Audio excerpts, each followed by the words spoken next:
영끌영끌 하더니 개인회생 신청한 20대 평균 채무가 7,100만원이랍니다. 참 무서운 얘기죠. 2023년에 개인회생 신청한 20대 빚이 평균 7,100만원이다.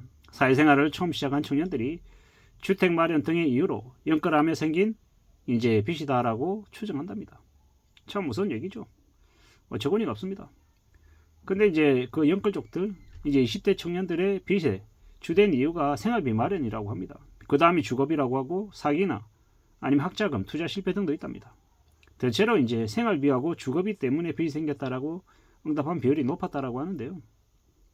참 씁쓸한 얘기입니다. 저걸 어떻게 판단해야 되겠습니까? 뭐 무리하게 투자 실패로 인한 뭐 파산이다, 개인회생이다라고 하면 분명히 잘못된 것이고, 그런데 뭐 생활비 마련 때문에, 주거 비용 때문에 저렇다라고 하면 참 씁쓸한 얘기죠. 앞으로 아마 저 이제 20대의 개인회생이나 파산을 경험한 청년들의 삶이 어떻게 되겠습니까? 그들의 삶이 30대, 40대, 50대가 되었을 때 삶이 괜찮아질 수 있겠나라고 생각해보면 매우 어려울 것 같습니다. 이미 시작부터 그렇게 그 빚의 문턱에 턱턱 이렇게 숨이 막히면 그 다음은 좀 더 제대로 된 삶을 살기 어렵죠. 개인회생 이력을 가지고 있는데 괜찮은 정상적인 주된 직장에 취업하기가 가능하겠습니까? 아마도 어려울 겁니다. 모르긴 몰라도 저기 뭐 음식 배달하고 뭐 물류센터에서 일하고 좀 비정기적인 일을 좀 더 할 가능성이 크지 않겠나라고 봅니다. 그리고 이제 개인회생이다라고 하면 기록이 남기 때문에 주된 직장, 흔히 우리가 얘기하는 좋은 직장에 취업하기 어렵습니다. 그로 인한 이력 때문에 아마 거의 이 서류 전형에 있는 데서 걸러질 가능성이 크죠. 그리고 기업이나 이런 데서도 그렇게 결정하는 걸 충분히 이해할 수 있습니다. 개인회생이나 파산 경험을 하면 금전적으로 어려움을 겪은 사람들이라 그들이 회사에서 일을 하면서 좀 좋지 못한 결정을 할 가능성이 있다라고 충분히 추정할 수 있기 때문에 기업들이 너무 잔인하다, 무자비하다라고 보기에도 좀 어렵습니다. 참 이게 불편하지만 우리가 살아가는 현실이라는 거죠.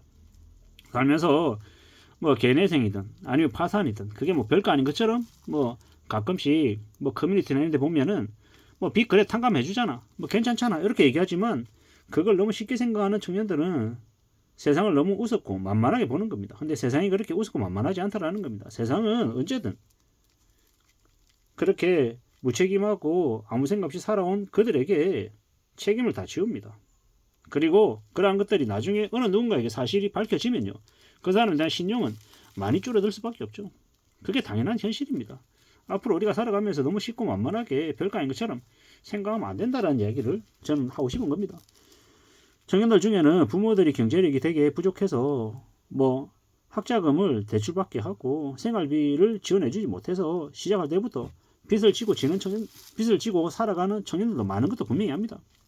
씁쓸하고 안타깝죠. 근데 그런 청년들이 이제 고금리에 이제 사채나 아니면 제2금융권을 쓰다가 신용도가 나빠져가지고 제 개인회생 상태까지 가는 거 보면 매우 안타깝습니다. 씁쓸하죠. 그런 청년들에 대해서는 좀 실제로 뭐 주거비나 아니면은 생활하기 위한 그런 지원들이 좀 실질적으로 좀 있어야 된다라고 생각하는데요. 그걸 뭐 대출로 이렇게 다 지원해 주는 게 아니라 그런 청년들이 실제로 뭡니까? 적은 돈으로도 생활할 수 있는 그런 뭐 장기 전세, 뭐 아니면 장기 주택, 뭐 이런 것들이 장기 임대주택 이런 것들이 좀 제공이 돼야 된다라고 생각을 하고요. 그리고 이제 그들이 이제 생활비 같은 경우에도 참 정말로 뭐 대출이 아닌 뭐 현물로 뭐 이렇게 지원해주는 그런 것들이 좀 있어야 되지 않겠나라는 겁니다.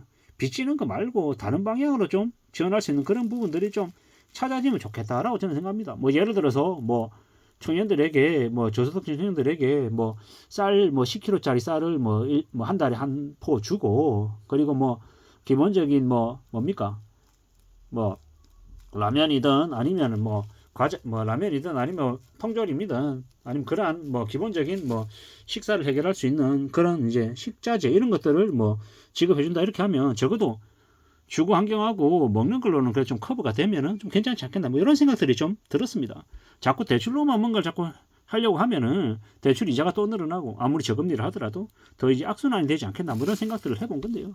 참 우리가 살아가면서 뭐 이런저런 여러 가지의 경우들을 생각해 보는데 참 빚 안 지고 사는 게 참 쉽지 않은 건 사실입니다. 하지만 그렇다고 해도 빚을 당연하게 생각하고 어쩔 수 없다라고 생각하면 그 빚이 눈덩이처럼 불어나면 삶을 갉아먹기 때문에 좀 어떤 식으로든 정부가 나서서 빚지는 사회가 아니라 빚 없이 살아갈 수 있는 빚지지 않는 일상을 좀 보장할 수 있게끔 좀 여건들을 만들어주면 좋겠다라는 게 하나가 있고, 또 하나는 청년들에게 그 부채에 대한 그런 금융 교육이 좀 더 활발하게 좀 있었으면 좋겠습니다. 그래야 좀 삶을 그래도 좀 지켜내지 않겠나라는 겁니다.